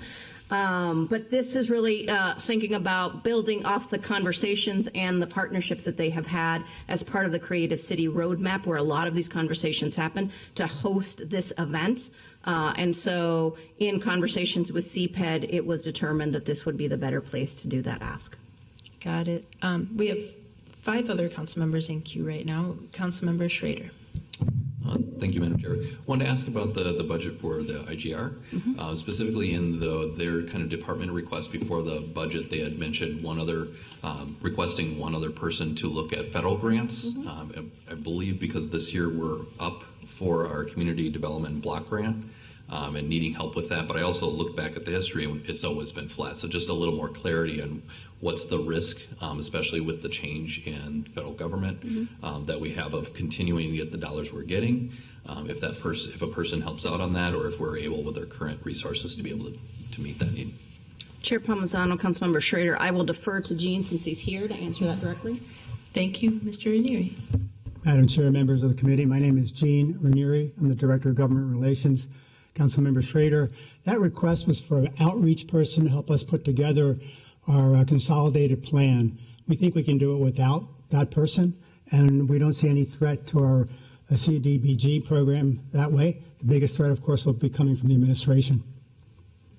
Thank you. On that note, Mr. Ranieri, before you sit back down, in the results efforts, and thank you for the IGR conversation in results, one of the bullet points that you note as to department priorities is about, essentially it says preliminary estimates indicate that this work may comprise up to 20% of staff time, and it's about enterprise policy support. And so I'm just curious, how is the 20% of time spent advocating for our enterprise impacting the rest of our legislative priorities from your perspective? Madam Chair, very good question. They're often interrelated. Some of the research we do, some of the work we do for the enterprise also will impact or help us at the legislature or at the Metropolitan Council. For example, in the whole issue of minimum wage, some of our staff were deeply engaged in that. When the legislature convened, they were trying to preempt that. We were able to answer most of the questions in that area. And some issues, there may not be a relationship immediately, but there are in time. So I see a meshing of those issues, but there are some that are sort of not always there. For example, the Community Action Program, that really wasn't in our bailiwick, but the city was responsible at the time when that agency collapsed. And we worked on that to get that done. And we worked with a lot of our partners here in the city, particularly the city attorney's office. Sometimes, most of them, I think, we have a relationship to our Metropolitan Council duties and also our legislative duties, but sometimes maybe not. Thank you. Councilmember Cano. Thank you, Madam Chair. This was going to be a question comment more for Nuria. So when it comes to our work on racial equity, I recall that, there was a rush to kind of approve this ordinance last year, and some of us council members were not involved or asked to participate in that. And so there is kind of this lingering feeling of trying to figure out how to get our hands around that work, how to support it, how to make sure it's got the intended impact and outcome in the timeline that that our communities are probably demanding and that council members would like to see. And so two points on that is that I mentioned this to some of my colleagues earlier this year when we received the racial equity presentation earlier through CAL, is the need for our internal city mechanisms to start reflecting the diversity within the diversity of the racial equity work. So lifting up more of the Latino voices, the American Indian voices, the Hmong American voices of our city, so that that work is holistic and is able to, again, reflect the diversity of staffing here that exists within our city. And so we're gonna have to figure out how to make that happen, especially as we're looking at opening up new positions and staffing that work internally. And then secondly, there's this need that happens when council members, especially now where it feels like there's more appetite to do more alignment between the city's work and the racial equity goals of our city, to really be able to lean on a specific division or department to help us bring life to some of the work and initiatives that people want to do. And so in sort of the history of the establishment of the city, this work is so new and it's growing and it needs more support. And I think for that, it needs more attention as well, because we're setting the foundations of it in so many ways. And it's not a 100-year-old department, like the police department or like Public Works.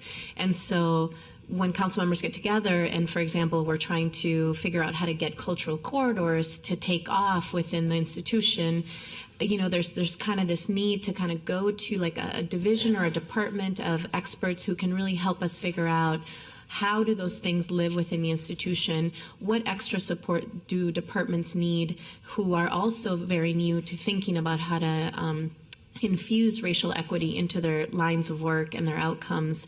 And so from my perspective as an elected official, I would love to be able to figure out how I can better use the division of equity and inclusion to align it with some of the policy work and some of the program work that we're doing that isn't quite moving fast enough or isn't able to quite ground itself because we don't have sort of that internal expertise to help us figure out how do we make an impact in hiring? How do we make a change in a program department? How do we make a difference through the budget to make sure that it's moving forward in the way that it should? So I could probably go on and on about more of that, but I just wanted to share those two components of that as I'm looking at this work. Is I'm really hoping that this work will grow and develop into something that's more inclusive of other communities of color that are impacted by their racial inequities in our city, and that we as at the city can really, reflect that diversity and help that work grow in that way for the coming years. Chair Palmisano, Councilmember Cano, I know that was more a comment than a question, but if I may take a moment and say that I share that sense of urgency and that sense of needing to continue to diversify those voices across the city enterprise, and certainly that division is no different. It is something that we continue to think about as that one moves forward. I'll be very candid and say that as I was reflecting in taking this new position about the support that I was able to give as a deputy to the myriad of programs that we have in our office, it was one of the reasons why I chose to divide that work into two, to make sure that we would give everyone some support, some additional support that perhaps I singly could not do on my own. And so we have Danielle Shelton-Wazak, who is here, and she is the Director of Strategic Initiatives and oversees some of that work. And I welcome you to have conversations with both with Joy Marsh-Stevens, but as well as Danielle, about thinking how do we move forward. I know that, and one of the reasons I asked Danielle to join our team is that she joins me in wanting to think about tangibles in a very different way, that we must be able to measure and show the value of our work. And so she's going to be really thinking about that as it moves for all the divisions, and that includes race and equity. Thank you. Councilmember Johnson. Thank you, Madam Chair. I appreciate the comments about the small business support team, and also Councilmember Fletcher's questions related to this. When drafting the original staff direction around this, I just want to note for colleagues that we really put a mandate in here that no matter where this lives, that all departments are to work with the small business team. We actually have the language saying all departments are to assist this team as requested, working with their respective leadership, the City Council, and the Mayor's office to advance these goals. It was part of a really comprehensive approach around small businesses. And I would just note that to colleagues that, it was my hope that, and still is my hope, that we can grow this team a bit further so that they're really able to fully fulfill the vision of serving as that positive feedback loop around driving policy change and other, whether it's budgetary change or other supports needed within the city's day-to-day business in order to make life easier for our small businesses and to fully support them.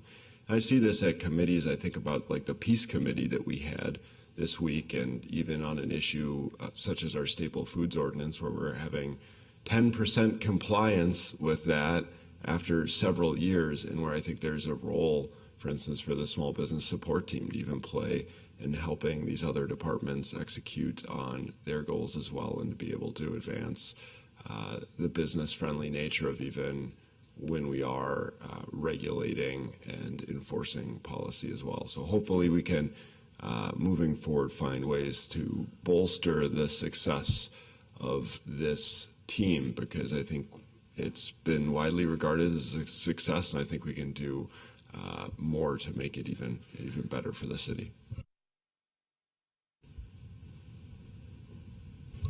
Thank you. Did you want to just take that as a comment? Have anything to share? Chair Palmisano, Councilmember Andrew Johnson, I concur. I mean, it's something that we continue to tout and to offer to department as that moves forward. They helped, for example, with the target market ordinance. They've been helpful with civil rights as they were implementing minimum wage and paid sick leave. They've been great partners with health on some of their initiatives. And they have been actually starting to work with Public Works a little bit on some of the programs relating to recycling and commercial businesses. So we continue and we'll continue to move that forward as that work kind of continues to grow and expand. We are hoping to hire one more person, hoping frankly to add a Latino voice to that person, to that position if we're able, because that is a community that could use some specific targeted support as well. But as that team continues to move forward, know that wherever that is located, that the coordinator's office will certainly be supportive, and we'll be bringing that up with all our departments wherever we have an opportunity to do so. Thank you. Councilmember Goodman. Thank you, Madam Chair. The small business team belongs in CPED. It's a business development thing. That's why we have an economic development agency. The reason that we, without airing a lot of dirty laundry, the reason that we decided to start it in the coordinator's office is because of a lack of trust with the CPED director and an incredible respect for the regulatory service, for the coordinator's office. And that proved to be a good decision, because under the leadership of Nuri and her team, they got this off to a really strong start. And so it worked, as Councilmember Fletcher had said.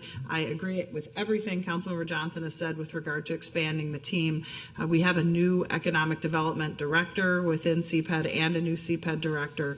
I think growing the team makes a lot of sense, as well as locating it in CPED. That is not why I actually signed up to talk. I actually signed up to say I am just so enthusiastic about the results of the franchise fee and the ability to hire 3 more people in very targeted areas. I become a little nervous about us putting additional mandates on businesses and residential properties without the support to be able to help them move forward to achieve their goals. And so having an FTE working with commercial businesses, assisting multifamily property owners and homeowners, and working within the PUC, I think is exactly the kind of support that's needed to take this division to the next level. I'm ecstatic about the results of the franchise fee work and the staffing up of this department. There are a lot of people who have a lot of energy surrounding this issue. I am one of them, but I'm really also just happy to see that the result of this will allow us to accelerate the work that we're doing on energy efficiency and climate change. So thank you. Thank you. Councilmember Warsame. Thank you, Madam Chair. I wanted to talk about the small business team, and I think Councilmember Fletcher and Councilmember Johnson and Councilmember Goodman mentioned some of the things that I wanted to say, and I would like to echo my support for the small business team and the impact that it's had on just the East African community in terms of its interaction with the city, because it's always been very difficult for immigrant communities and communities of color to navigate bureaucracy and to understand how things work, how ordinances affect them. And to have somebody at the small business team who's able to explain this is amazing. And I've had a lot of feedback from constituents and small business owners in terms of how much they value this team. And one of the areas that I wanted to mention was, we had an East African Business Forum, and we used to have it for the last couple of years. And when we had the small business team actually organize it this time around with the health department, we've had nearly 200 participants, while before we would always struggle. So you could see that's one impact that they've had that has been very positive. So I just, my thing was a comment just to be very supportive of it. And I do agree it should be in CPED, because that makes more sense. But I wanted to acknowledge all the good work that you've done and congratulate you on getting this thing off the ground. So thank you. Thank you. Councilmember Fletcher. Thank you, Chair Palmisano. I just wanted to acknowledge that the other thing that we really lean on the coordinator's office for, and thinking about budgeting for the coordinator's office, is all of the projects that don't have somewhere to live that come up on an emergency basis, or the things that we take on that don't have a home, and a lot of times that can cause, I imagine, real capacity issues. I know that we right now are wrestling with a navigation center that has landed largely on your office's shoulders, and I want to both appreciate that work and recognize that as we think about the budget and as we think about do you have enough capacity, one of the things that we rely on you for is having some flex in your office, so that as things come up, we're able to respond in real time as a city. So I guess I wonder if you could talk a little bit about sort of where the flex is, how what's happening in terms of capacity, given that we've put a really substantial project, and that's certainly not the first time or the last time that we're going to engage the coordinator's office that way. So how is that working right now, and is that something we need to be thinking about in our budget process?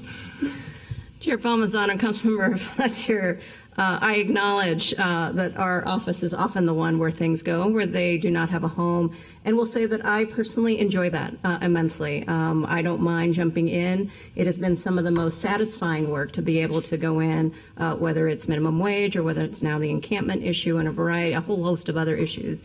I personally find that those are the very issues that impact our community perhaps the most and most directly. And so to me, it is wildly fulfilling to be able to step into that role.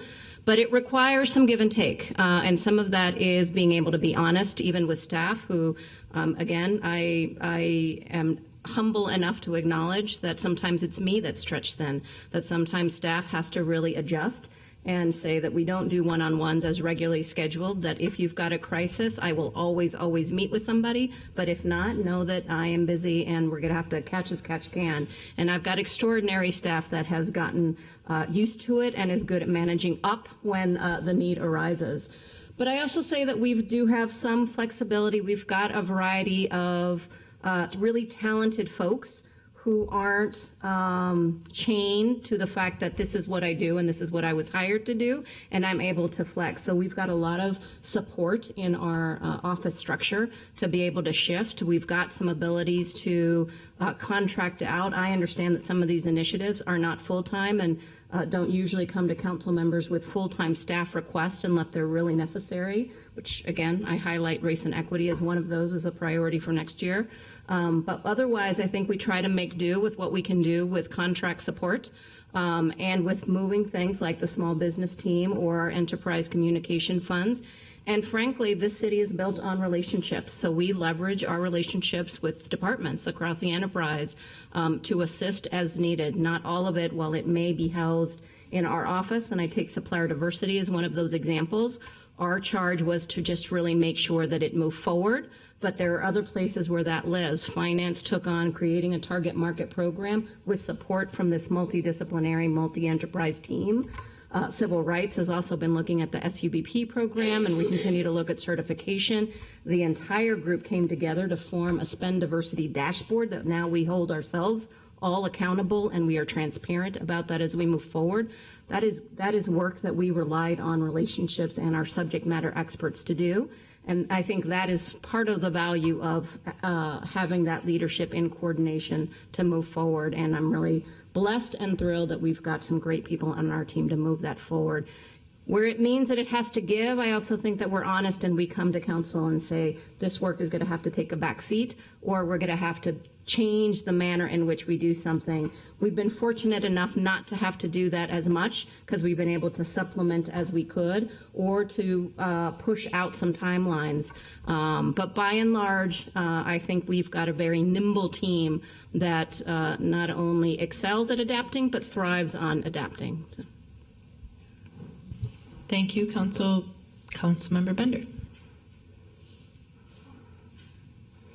Thank you, Madam Chair. I wanted to pick up on that and just note that I think over time as our departments kind of evolve, one challenge I've seen in staffing and had these conversations with department directors within their results tables over the years, we're asking departments to do a lot more policy work than they had been doing in more recent years, and not all of our departments, most of our departments aren't really set up to do that kind of work. They're set up in business lines with program management capacity, but not so much policy development and the kind of community engagement capacity that goes along with developing ordinances and doing deep policy change. And so the coordinator's office has been doing a lot of the heavy lifting, as you mentioned, a couple of examples of major policy work in the city, and particularly managing the stakeholder and community engagement.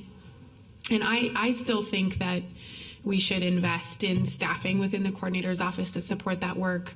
Last year, we had a discussion about potentially adding an FTE that was initially going to be focused on housing stability, but that over time could evolve into doing other major policy initiatives.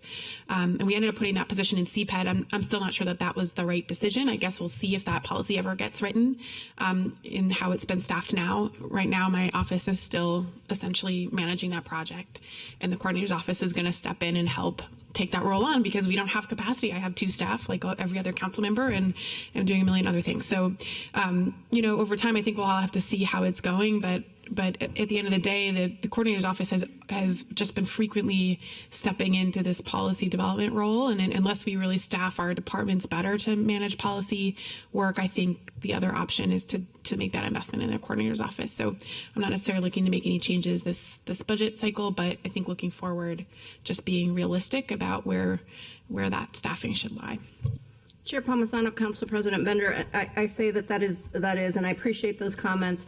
I say that is also our responsibility to come to you to make sure that if we have staffing needs, that we share those throughout the budget process, and that is something, I say that because it is on our mind currently. We had taken a kind of wait and see approach. It's not as if the coordinator's office has always been used this way across the years. It has been my experience since I've stepped into that office that it is increasingly used as much more of a policy tool. Happy to actually do that work, but it makes us think about what does that future hold.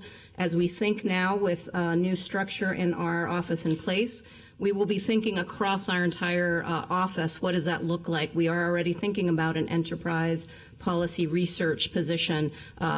We've got someone in our office, Jeff Schneider, who many of you know, is on phased retirement. He has been tremendously successful in moving things like the minimum wage study with the Federal Reserve. He's been helping with CPED on census and a variety of other steps. And as we think about what that role could be in the future, that is perhaps a potential role that we could repurpose as that moves forward. But we are also thinking about what does this change mean for our office as we shift what the coordinator's office is tapped for. I'll also say that it is one thing that I tell all my staff to be cautious about, that owning programs, as you mentioned with different departments across the enterprise, when they have activities that you must own, then that is what your core service is. That part of our work in accelerating is that we hold, we convene, we accelerate, we move forward. But if we're singularly responsible for one thing or another and don't pass on to the appropriate entities, like minimum wage, for example, that went to civil rights, then we will be managing that program forever. So there are times when that is an appropriate use of staff, and there are times when we just have to make sure that we don't. The innovation team is one of those that is grant funded, now moving some of it to the general fund, but where they have been able to put up a small business portal or do some of the work with CPED in some of the economic development arena, they cannot be responsible for economic development. Not only do we have a division in CPED that does that, but that would really overtake their ability to take on new projects. They would not be as nimble as they would otherwise. So those are some of the considerations that we always hold in our office as some of those initiatives move forward. Thank you. A related question in terms of staffing and all of the things that we have the coordinators take on is how your thoughts on, is there a better way to use communications in your communications department to better engage the public as there are needs across the enterprise? I guess in particular, CPED contracts for outside help have come under recent scrutiny, and I just can't help but think that our internal communications department could be taking on a lot of that work with that kind of funding, and to do it more consistently and more collaboratively with other departments. And I'm just curious what your thoughts are on what you think our needs might be across the enterprise realistically, because today that department, that communications component of your department is quite small. Chair Palmisano, that's a really great question. I'm sure that Greta Bergstrom, who is presenting a little bit later in the day, will be able to also share her insights. But I know that she too, this is a planning opportunity across the coordinators' departments, really. And she too is rethinking, as she's had some vacancies in her office, how to best utilize what that looks like. We have a really quick changing modality for communications these days. The rise and the increased attention on social media has really needed and forced communications to shift the manner in which they are thinking about communications in general. The use of streaming technology, just about anywhere you go in community, is something that we have to be thoughtful about what that looks like. But it has been a conversation in the past about the various, across the enterprise, there are other communication pockets, and what does that look like, and is there a better way to think about some of those resources and some of those contracts? So it is part and parcel of what we will be looking at. I'll also say that the same thing perhaps holds true for NCR, as they are in the midst of thinking about what does it look like for neighborhoods in the future and what are the expectations for neighborhoods. I think there continues to be progress towards integrating more of that community engagement piece with how we communicate. I often think of communications in NCR as different sides of a similar coin or the same coin. And so I think that there is conversation in the future to really evaluate the manner in which we spend our communications dollars across the enterprise in the future. Yes, I agree. Thank you. A question about the energy and climate portion of your presentation. I'm just curious, can we reasonably expect an office of 3 to double in size in 1 year? Might it be better or more effective to phase in these staff? If you add interns in, that number changes. Are there 4 full-time staff? Chair Palmisano, there are 4 now that we have hired a manager. So then are we adding 3 FTEs? Yes, one of those, Chair Palmisano, one of those members is singularly devoted to homegrown Minneapolis and those efforts, and Callie Muehlman is specifically focused on the green zone, so there really is one person, Lou Collenkamp, who I believe is still in the room, who's really focused on energy and climate. That trio really tries to work together as we move forward, but really where the buckets of work have landed, because that is also another area where a lot has landed in that office to move forward. And while they partner with other departments like Public Works, Property Services, and Health, one person who's really dedicated to our energy work is not going to get us moving in the same way. That is why we've had to employ a contract for the past few years. But that work, the demand for that work and the expectations, particularly with our community and our community advisory committees, is growing, and we're going to have to make decisions to grow along with that demand. Thank you. That adds some additional information that I didn't have before. I'm curious, in the results packet that exists in the arts, culture, and creative economy section, overall, it seems that the number of artists and organizations engaged decreased as a performance measure, as did the number of city staff engaged, but the number of community members engaged increased. And I was wondering if you could say a little bit about that. Chair Palmisano, thank you for highlighting our results. I'll say, and again, I don't like to hide things in our office, but we're going to walk our talk for the first time. We have never, as a coordinator office, ever done results. This is our first time, so that is why you see some of the metrics are in red, because we don't have them yet. We haven't benchmarked them yet.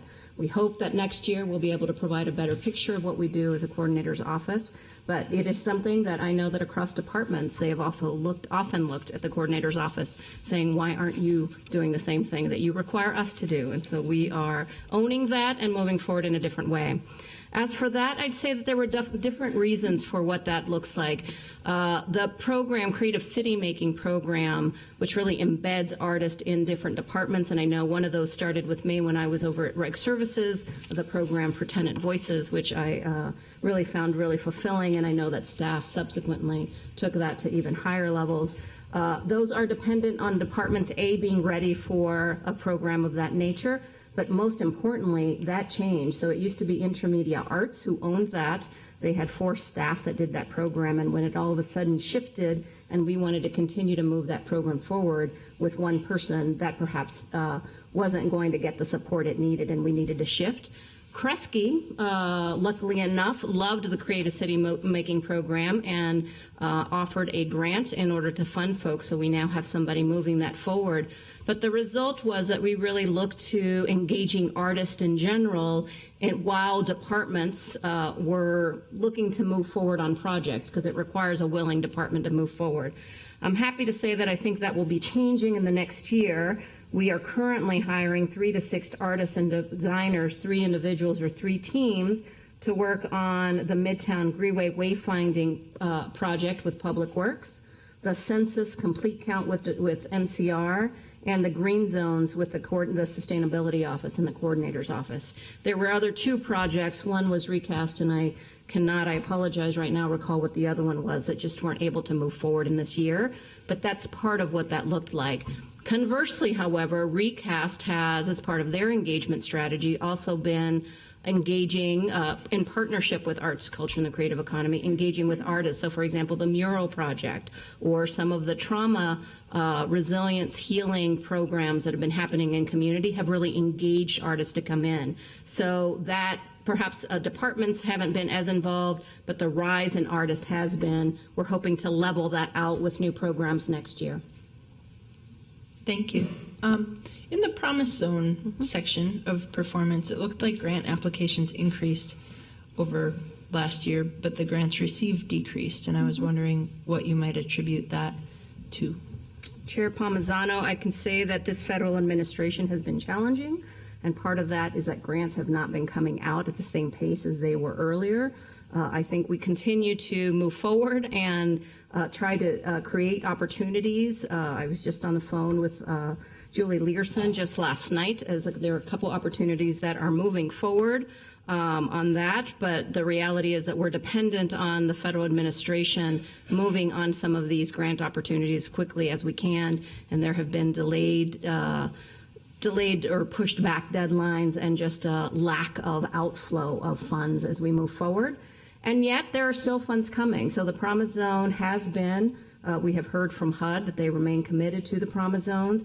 We're hopeful that perhaps as we continue to talk about conversations of opportunity zones, that maybe we'll be thinking about it. But as a placemake strategy, we continue to try to move forward and connect with community, notwithstanding those funds.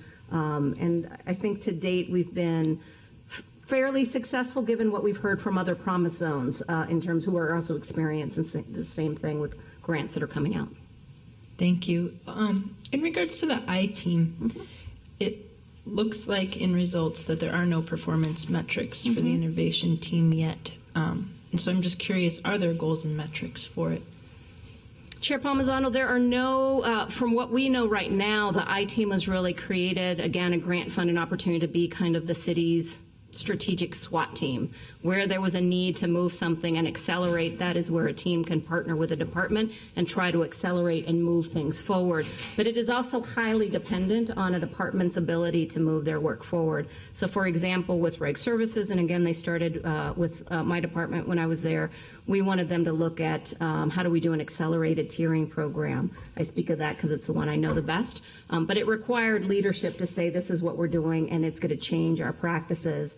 That comes at different paces depending on which department you're working on or which project you're taking on. Right now they are taking on, they assisted with the online business portal. They don't write the content for the portal, they help shape it, but that depends on departments cleaning up some of that content and being able to put it out there. They're working on the development of a revolving loan. And they're actually working with another funder perhaps to help do that. That also requires some ability to wait on that funder's needs to have some more detail on that project as that moves forward. The reality, however, is that similar, because we hadn't done results before, that is one of those divisions that we had not created metrics for. I believe firmly that everything can be measured and that there is value add to the I-team, just like all our programs. And so we're going to be working with them to think about how many interventions, how quickly you move forward. Did the work that you do on the business portal bring more folks to the table? Did the work you do with target outreach, how did that make a difference on getting people into the target market program? So there are ways to measure it, and we're going to be endeavoring, that is on our work plan this year, to be able to do that for next year's results. Thank you. I don't see any other questions or comments in queue, so thank you for this time. Thank you. Thank you to my colleagues, for those that have continued to be present for this budget committee meeting. I'm going to make a motion, I'm going to make a motion to receive and file the presentations we've had this morning before we adjourn for an hour for lunch. So this is a motion to receive and file the departmental budget presentations for emergency management, city council, city clerk, elections, and the city coordinator's department that includes IGR. All those in favor, please say aye. Aye. Opposed? That carries. Thank you. Thank you. And we'll adjourn and come back at 1 p.m.